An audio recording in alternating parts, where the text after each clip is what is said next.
Si creciste en la iglesia, probablemente escuchaste que el linaje de Jesús es la más pura línea de descendencia, una cadena perfecta de héroes y patriarcas bendecidos por Dios.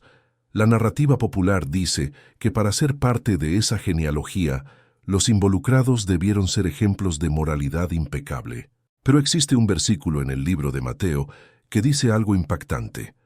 Cuando se nombra la genealogía de Cristo, aparecen 4 mujeres, y la primera de ellas es Tamar, vinculada a la historia más turbia, sexualmente escandalosa y legalmente compleja de todo el Antiguo Testamento, involucrando incesto simulado y prostitución por justicia. El problema es que Génesis, capítulo 38, narra algo totalmente opuesto a la moral tradicional, y este relato fue deliberadamente conservado. ¿Cómo esto encaja en el plan de Dios? Hoy vas a descubrir la verdad completa sobre el pacto, el escándalo y el increíble propósito detrás del caos. La historia de Tamar y Judá es un laberinto de promesas rotas, engaño y una justicia divina tan radical que redefine lo que significa la redención, y para entenderla, necesitamos viajar a un tiempo de caos moral y poder patriarcal absoluto. Este no es un relato para la escuela dominical. Es la historia del hombre que dio nombre a la tribu de donde provendría el Mesías, Judá, y su nítida caída en desgracia en el mismo momento en que su familia se derrumbaba. Recordemos que Judá era el 4º hijo de Jacob y había sido el motor de la venta de su hermano José a los ismaelitas, una traición que marcó a fuego a toda la familia. Después de la venta de José, Judá sintió la necesidad de distanciarse de su clan, de esa culpa palpable que flotaba en el aire de Hebrón, así que Judá se separa de sus hermanos y desciende, literalmente, yéndose a la región de Adulam, al oeste de Judea. Este movimiento no es solo geográfico, es una separación moral.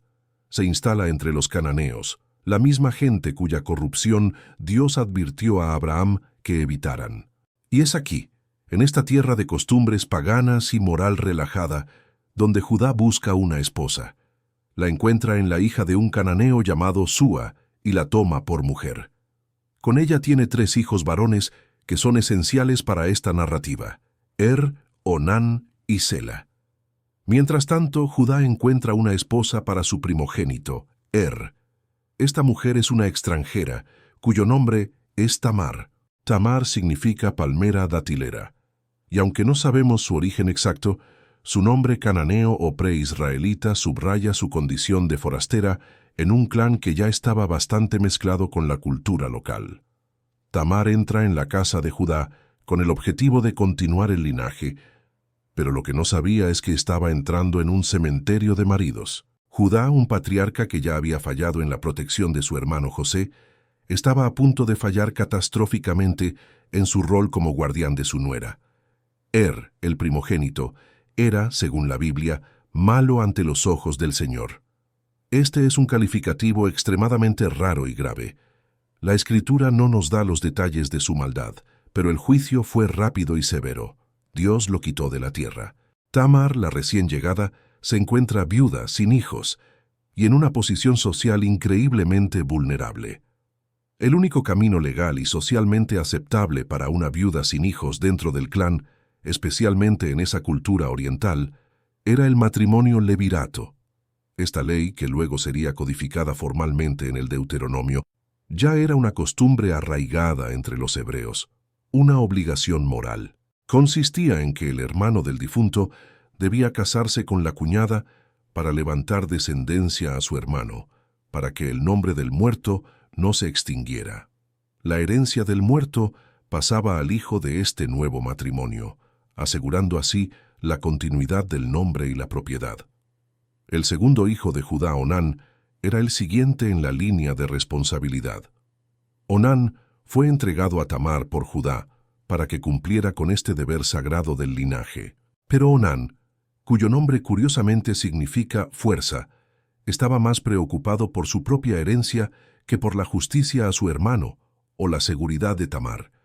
Y aquí es donde el relato toma un giro impactante que requiere una comprensión clara de la ley levirata, porque Onán sabía que el hijo que naciera no sería legalmente suyo, sino de su hermano muerto, El campo y la herencia se mantendrían en esa línea. Esto le pareció inaceptable, un robo a su propio futuro. Y entonces, la Biblia nos relata el acto que ha sido tan malinterpretado a lo largo de la historia. Cuando Onán se unía a Tamar, si sabía que la descendencia no sería suya, él vertía la semilla en tierra, evitando así la concepción. Este acto no fue un pecado sexual per se, como muchos lo han enseñado usando este pasaje fuera de contexto. Fue un pecado legal y moral, un acto deliberado de egoísmo y desobediencia al pacto de familia. Onán estaba subvirtiendo el propósito fundamental del matrimonio levirato, la continuidad. Estaba usando a Tamar para cumplir superficialmente la ley, pero negándole intencionalmente el único bien que ella necesitaba, un heredero. Este comportamiento fue doblemente grave. Fue una ofensa contra la justicia social para la viuda y una burla directa al mandato de su padre y a la memoria de su hermano. Nuevamente, la reacción divina fue inmediata y terrible. Dios también quitó a Onán. Ahora Judá enfrenta una situación aterradora. 2 de sus hijos han muerto en circunstancias idénticas al casarse con la misma mujer, Tamar. Judá no ve esto como un castigo a la maldad de sus hijos, sino como una maldición ligada a Tamar. Él la percibe como una destructora de hombres, una figura de mala suerte o incluso una bruja, pero lo que no sabía era que el verdadero problema residía en la desobediencia dentro de su propio hogar. Judá aún tenía un tercer hijo, Sela, que era demasiado joven para casarse en ese momento. Judá, aterrorizado de perder a su último heredero, decidió tomar una acción cobarde y profundamente injusta, una traición a su deber. Judá le dice a Tamar: «Quédate viuda en casa de tu padre hasta que mi hijo Sela crezca». Esta promesa superficialmente parece honrada, pero en realidad era una excusa dilatoria. Judá no tenía ninguna intención de entregar a Sela a Tamar.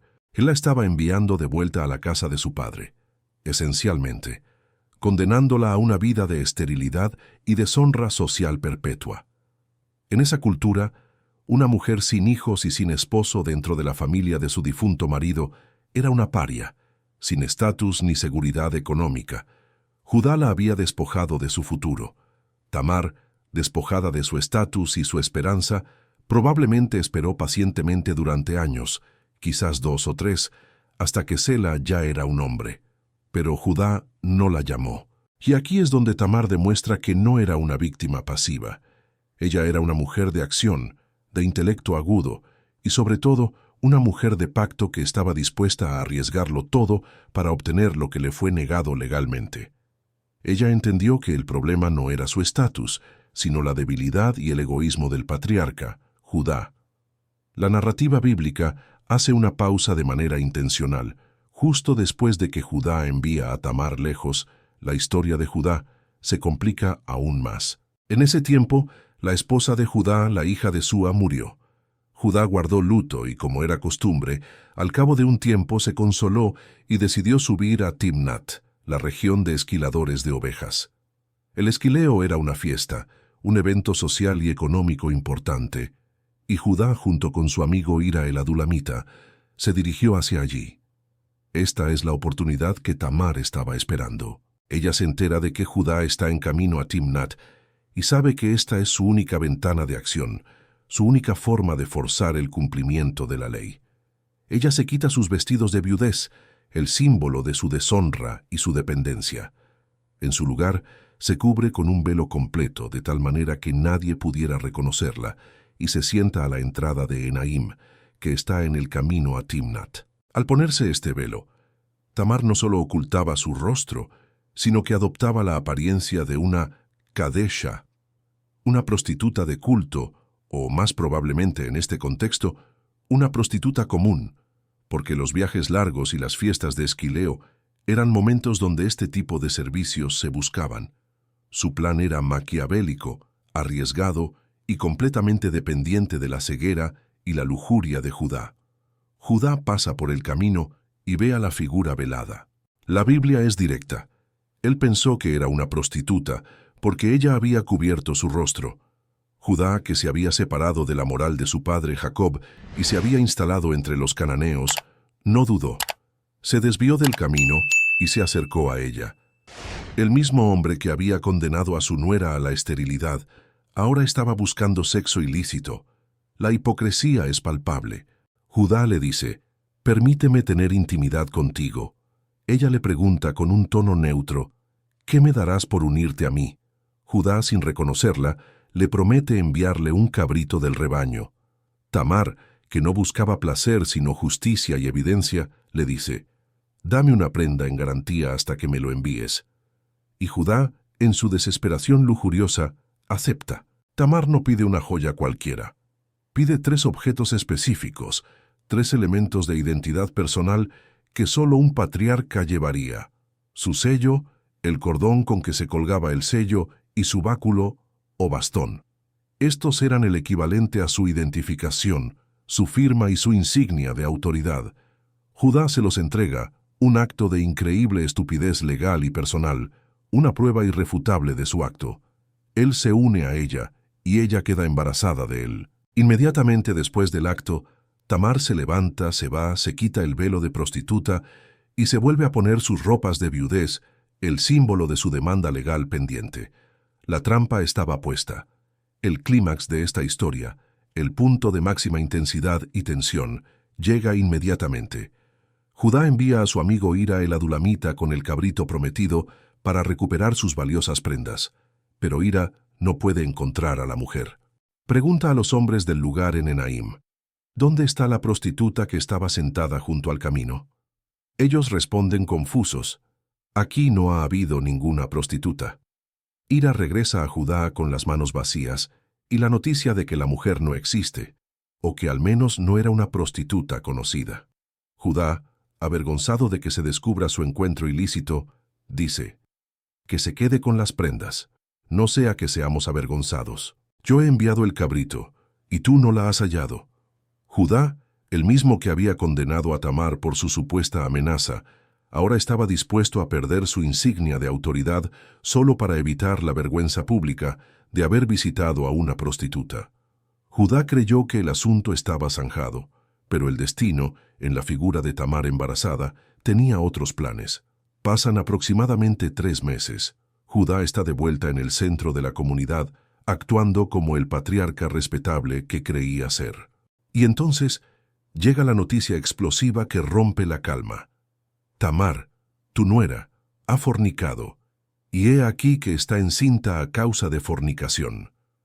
El texto es brutalmente específico sobre la acusación. Judá, un hombre de doble estándar, ahora asume el rol de juez, un juez autoproclamado y sin misericordia. Él no recuerda su propio pecado reciente, solo ve la deshonra pública en su casa. Él ignora que la viuda había estado esperando el cumplimiento de su promesa. Judá, indignado por esta supuesta inmoralidad, proclama la sentencia de muerte, la más severa de la ley. Sáquenla y que sea quemada. Judá no solo estaba aplicando la ley, sino que estaba exagerando la pena. La ley mosaica posterior para la hija de un sacerdote, que era el contexto más cercano, requería quemarla, pero para una nuera no tan claramente. Judá quería hacer un ejemplo, quería limpiar su nombre del escándalo que ella le estaba causando. Pero Judá no tenía idea del golpe de gracia que Tamar estaba a punto de asestar. Justo cuando Tamar es sacada para ser ejecutada, ella envía un mensaje dramático a su suegro. Ella no confronta a Judá directamente en público, lo que le hubiera expuesto inmediatamente. Ella le envía las pruebas de una manera que Judá debe examinar personalmente, en privado, delante de la multitud silenciosa que esperaba el juicio. Ella le envía un mensajero con los 3 objetos que Judá le había dado en garantía: el sello, el cordón y el báculo. Y el mensaje que ella envía es cortante como una espada. Del varón cuyas son estas cosas, yo estoy encinta. El silencio debió ser ensordecedor. La multitud, el mensajero, los guardias, todos esperando la reacción del patriarca. Judá, el juez, se convierte en el acusado. Judá tuvo que tomar una decisión en ese instante que determinaría su vida, su reputación y el destino del linaje. Y aquí En este momento de máxima humillación y exposición, Judá, por primera vez en toda la narrativa, hace lo correcto. Judá reconoce los objetos inmediatamente. Él se humilla públicamente. No intenta negarlo. No intenta matarla en secreto. Judá pronuncia una frase de asombrosa honestidad, una confesión que redime su carácter y cambia el curso de la historia. Más justa es ella que yo. Esta es la cumbre moral del relato. Judá confiesa su propia injusticia. Él le había negado a Sela, fallando a la ley levirata, y en consecuencia, ella había actuado para asegurar su derecho. Judá había sido un hipócrita moral y un cobarde legal, y Tamar había utilizado el engaño para forzar la justicia. Al decir más justa es ella que yo, Judá está declarando que las acciones de Tamar, aunque controversiales en su método, estaban justificadas por su propia falla. Ella buscó el linaje que él le había negado. Ella buscó la continuidad del pacto, no el placer. La sentencia de muerte es anulada, y Judá nunca más tuvo relaciones íntimas con Tamar, reconociendo quizás la gravedad de lo sucedido y el fin del propósito de esa unión. La historia de la maternidad de Tamar aún tenía un giro más, un detalle que el narrador bíblico subraya para mostrar el control soberano sobre este caos. Cuando llegó el momento del parto, Tamar estaba dando a luz gemelos, una señal de bendición y doble descendencia.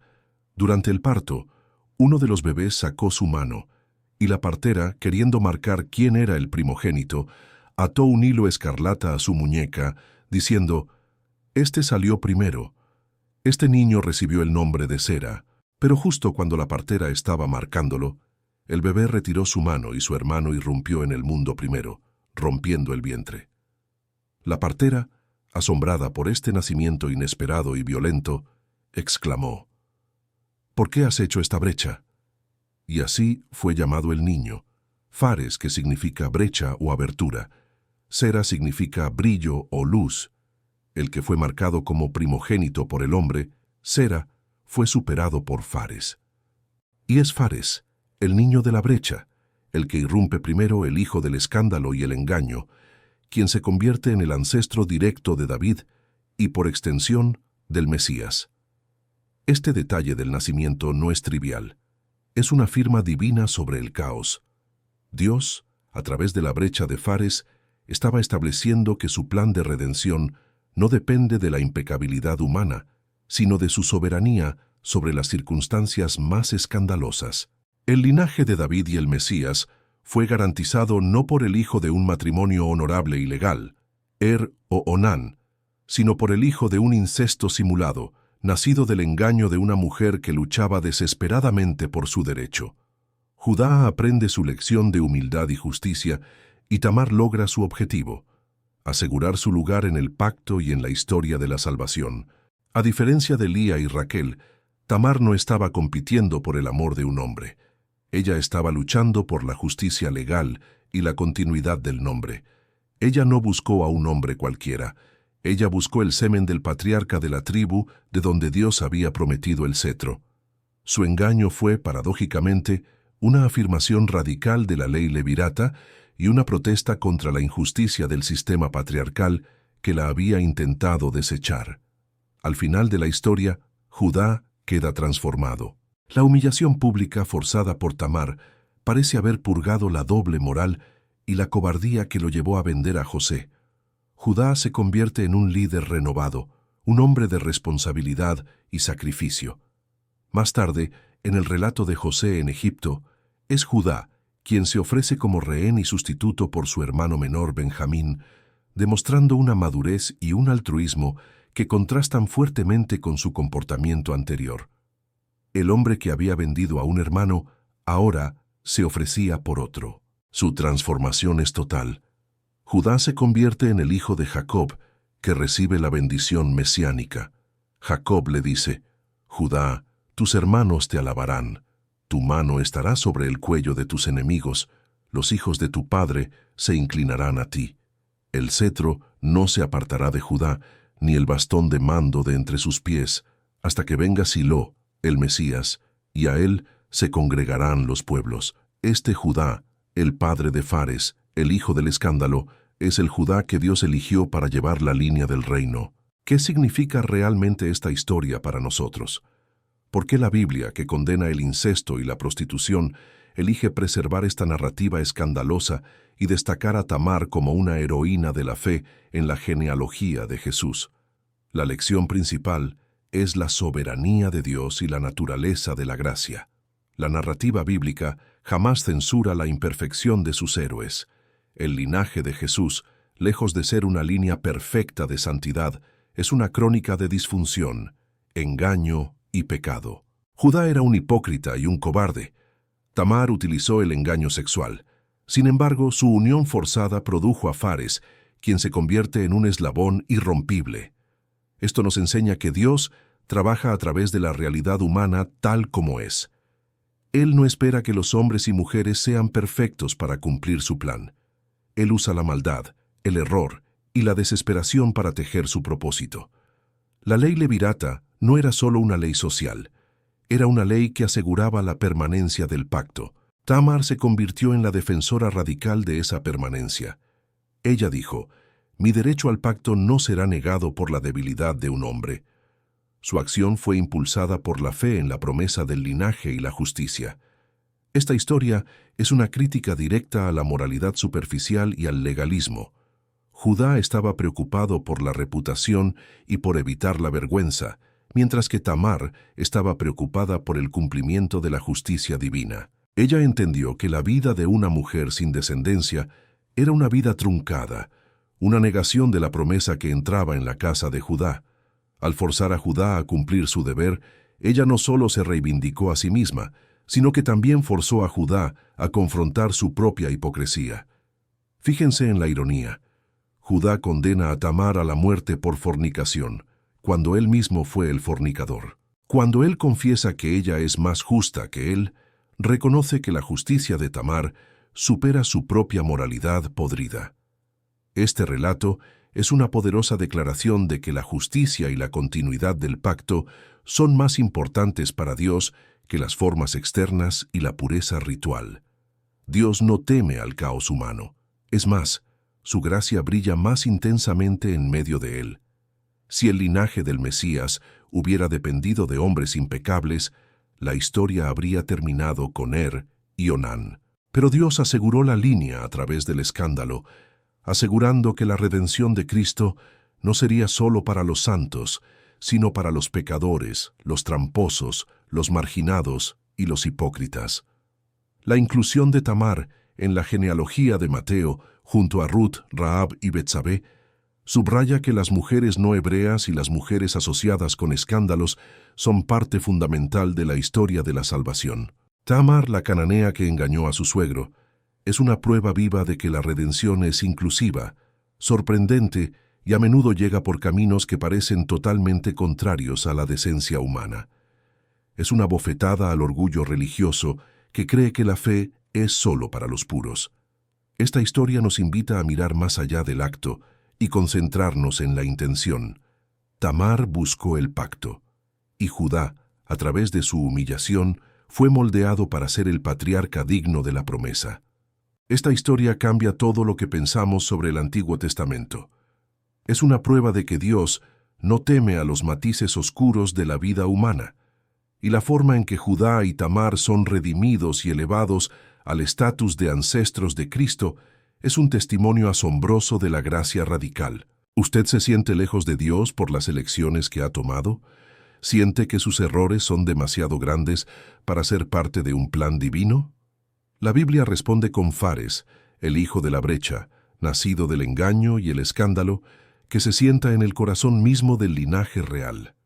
La justicia de Dios no es la justicia que esperamos, sino una que irrumpe violentamente en nuestra hipocresía para forzar el cumplimiento de su promesa. La historia de Tamar y Judá es un espejo para la humanidad. Todos fallamos, todos tenemos secretos y todos somos susceptibles a la doble moral. Pero lo que realmente importa es nuestra disposición a reconocer el error y buscar la justicia. Si esta historia de caos, engaño y redención forzada le ha revelado un lado más brutal y más honesto de las Escrituras, Dele un me gusta a este video. Suscríbase para no perderse el siguiente capítulo impactante de la historia bíblica. Comparta este video con alguien que necesite entender que el plan de Dios no depende de nuestra perfección, sino de su soberanía sobre nuestro desorden. Déjeme un comentario abajo. ¿Qué lección de Tamar y Judá le impactó más? Yo le prometo que la próxima semana vamos a explorar otra historia censurada, una que involucra a la única mujer que derrotó a todo un ejército con un clavo y un vaso de leche. La fe a menudo se esconde donde menos la esperamos. Gracias por sintonizarnos y que la brecha de Fares le recuerde siempre que Dios cumple sus promesas, no importa cuán desordenado sea el camino.